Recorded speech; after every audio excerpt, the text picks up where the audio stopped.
வணக்கம் நண்பர்களே. விஜயின் தமிழக வெற்றிக் கழகத்தின் 2வது மாநாடு மதுரையில் நேற்று சிறப்பாக நடைபெற்றது. அனைவருக்கும் தெரியும். விஜய் ரொம்ப லக்கி. அதற்கு முக்கியமான காரணம் இருக்கிறது. அந்த கொடிக்கம்பம் சாய்ந்து விழுந்தது மகாநாட்டுக்கு 2 நாள் முன்னால். நல்ல வேளையாக உயிர் சேதம் ஏற்படவில்லை. மகாநாடு நடக்கும்போது அந்த கொடிக்கம்பம் சாய்ந்து விழுந்திருந்து சில பேர் இறந்திருந்தால் விஜய் பாடு ரொம்ப சிக்கலாக போயிருந்திருக்கும்.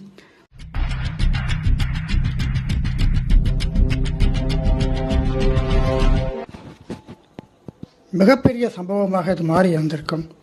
விஜய் உட்பட அனைத்து நிர்வாகிகள் மீதும் வழக்கு பாய்ந்திருக்கும். ஆளும் கட்சி இதை மிக நன்றாக பயன்படுத்தி கொண்டிருக்கும்.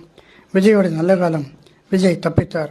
உயிர் சேதம் இல்லாமல் ஒரு காரோடு போயிட்டு. சரி, மகாநாடு எப்படி நடந்தது? விஜயின் முதல் மகாநாட்டிலேயே ஏகப்பட்ட புகார்கள் எழுந்தன.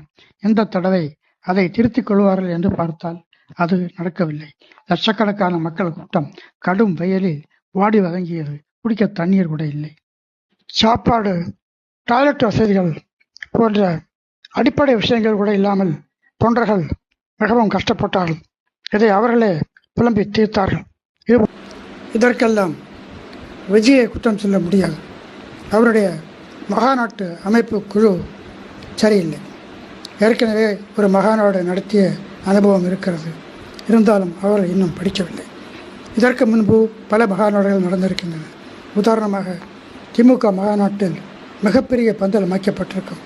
தலைவர் கலைஞர் சுமார் 7 மணி 8 மணிக்கு தான் பேசுவார். 5 மணிக்கு தான் மக்கள் உள்ளே வருவார்கள். ஆனால் இந்த மகாநாட்டில் காலை 10 மணிக்கு வேகாத வெயிலில் மக்களை உள்ளே அனுமதித்திருக்கிறார்கள். எந்த அடிப்படையும் வசதியும் இல்லாமல் பாவம் அவர்கள் தான் என்ன செய்வார்கள்? விளைவு மகாநாட்டின் பாசிட்டிவ் பாயிண்ட்ஸை விட அதை பற்றி மோசமான விமர்சனங்கள் தான் நிறைய சமூக வலைதளங்களில் விலை வருகின்றன. விஜயகாந்த் கட்சியின் முதல் மகாநாடு இதே மதுரையில் நடந்தது. கிட்டத்தட்ட 2.5 லட்சம் பேர் கலந்து கொண்டதாக செய்திகள் வெளிவந்தன. மிக பிரம்மாண்டமான மக்கள் கூட்டம்.